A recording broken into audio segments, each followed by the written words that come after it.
저는 9살 때 부모님의 이혼 후 친할아버지와 친할머니 밑에서 자랐는데요. 두 분이 나이가 많으셔서 저는 고등학교를 진학하지 못하고 바로 취업을 했고, 그때부터 지금까지 10년이 넘는 시간 동안 쭉 두 분을 부양하며 가장 역할을 해오고 있습니다. 그런데 재혼한 친아버지뿐만 아니라 그 외에 3명의 자식까지 총 4명의 자식이 있지만 아무도 할아버지와 할머니를 보살피지 않았고 용돈조차 제대로 보내드리지 않았는데요. 언제부턴가 명절에도 찾아오지 않았습니다. 제가 조부모님을 너무나도 사랑하기에 두 분을 위해서라도 4명의 자녀들에게 부양비 청구 소송을 진행하고 싶은데요. 어떻게 하면 좋을지 방법을 알려주세요. 참 좀 마음씨가 좀 따뜻한 우리 상담자분인 것 같아요. 일단은 조부모님 밑에서 자라게 됐고 정말 부모님처럼 이렇게 생각을 하면서 조부모님 걱정하고 계시는 것 같은데 일단은 부양비 청구를 좀 하고 싶다라는 말씀을 해주셨어요. 법적으로 궁금하신 질문들 남겨주셨는데 하나하나 짚어보겠습니다. 우선 법적으로 봤을 때 우리가 부양 의무 이런 이야기들 많이 하는데 어떤 의미를 가지고 있는지 그리고 누구에게 이런 의무가 있는 것인지 좀 설명을 해주시죠. 네, 부양 의무라고 하시면 이제 부모 자식 간에는 부양 의무가 있다라는 점을 먼저 기억을 하실 것 같은데요.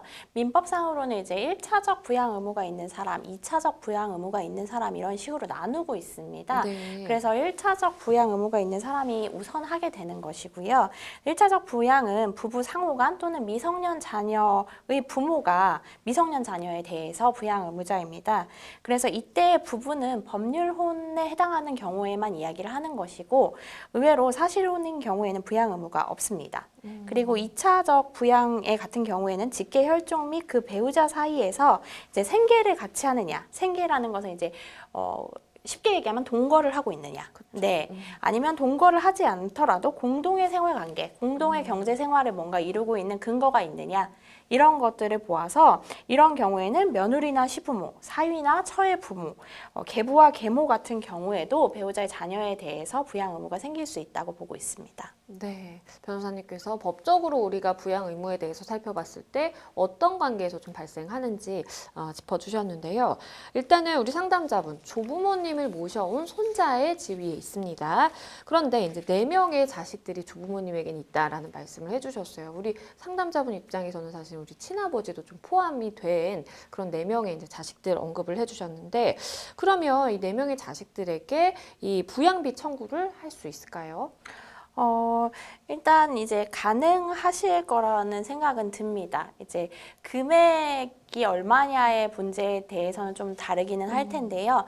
이제 가능은 하실 거라는 생각이 드는데 이 부분에 대해서 이제 어떤 식으로 이 친할아버지, 친할머니를 부양을 했는지, 예, 그래서 이제 부양의 의무에 대한 그 금액의 근거를 어떤 식으로 세우실 건지에 대해서는 조금 신중하게 고민을 해봐야 될 필요가 저희가 있다고 생각은 드는데, 네. 이제 청구가 가능하냐라고 물어보신다면 청구는 가능하실 수 있다고 생각합니다. 그러면 금액이 좀 어떻게 산정이 될지라는 이렇게 말씀을 해주셨는데 우리 상담자분도 마찬가지로 이제 부양비가 뭐 어느 정도 있다라고 생각이 들고 그 외에 또 뭐 과거에 썼던 돈들이 있을 텐데 과연 부양비 청구를 할 때 어떤 범위까지 좀 요구를 할 수 있을지 이 부분이 좀 궁금하신 것 같아요. 좀 어떨까요? 일단은 지금 실제적으로 우리가 생활하면서 들어간 비용 전체라고 하면은 그렇게 인정되지 않을 가능성들이 좀 있고요. 보통 이제 자력 또는 근로를 했을 때, 어느 정도 생활을 유지할 수 있냐, 그래서 유지할 수 없냐, 이런 것들을 조금 책정을 해서 그 생활을 지원하는 것을 내용으로 하기 때문에, 어떠한 경우에는 이제 최저생계비를 기준으로 하게 될 수도 있고, 네. 그러다 보면 이제 금액이 생각하시는 수준까지는 아니실 수도 있다는 말씀을 드리게 되고요. 그렇다 하더라도 이제 당사자 간에 만약에 협정을 해서 부용료 계산을 이렇게 하겠다라고 조정이 된다면 그것은 뭐 원하시는 금액으로도 조정이 될 수 있는데 그런 분들이라면 일단 부양료 청구까지 오지 않았을 그러게요. 가능성이 좀 크죠. 네. 그렇다면 이제 이 상담자분을 우리 할머니 할아버지께서 키워주셨는데 말씀 주신 바에 따르면은 이 친아버지 되시는 분께서 그러니까 본인의 부모님에게 손자를 양육하는 그 별도의 양육비를 뭐 따로 지급을 하시진 않으신 것 같아요. 이 부분 양육비는 어떨까요?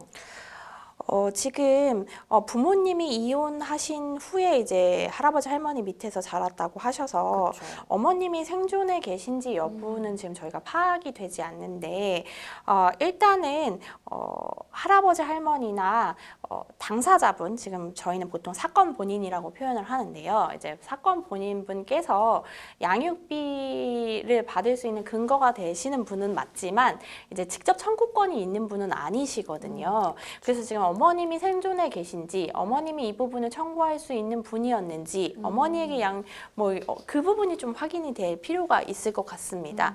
그래서 어머님이 만약에 사망을 하셨다, 그래서 자녀를 이제 친할아버지 할머니께서 키우셨고 그런 부분에 대해서 뭐 근거가 마련될 수 있다라고 하면은, 그렇다고 한다면 이제 양육비 지급을 당사자분이 청구하는 부분에 대해서 저희가 생각해 볼 수는 있다라고 말씀을 드릴 수가 있는데, 이것도 이제 생각해 볼 수 있다는 부분이지 직접적으로 청구할 근거가 있는 당사자 내지는 권리자라고 보통은 인정되지는 않는다라고 말씀드릴 수 있겠습니다. 네, 변호사님 말씀해 주신 것처럼 어쨌든 우리 상담자분께서 굉장히 좀 걱정하고 계시는 부분, 부양료 부분에 대해서 자식들에게 어쨌든 청구를 해볼 수는 있겠고, 금액 부분이 문제일 수는 있겠지만 권리 자체는 인정이 되다 보니까 이 부분 좀 알고 진행을 하시는 게 좋겠다라는 말씀을 드리겠습니다. 잘 해결이 되셨으면 좋겠습니다.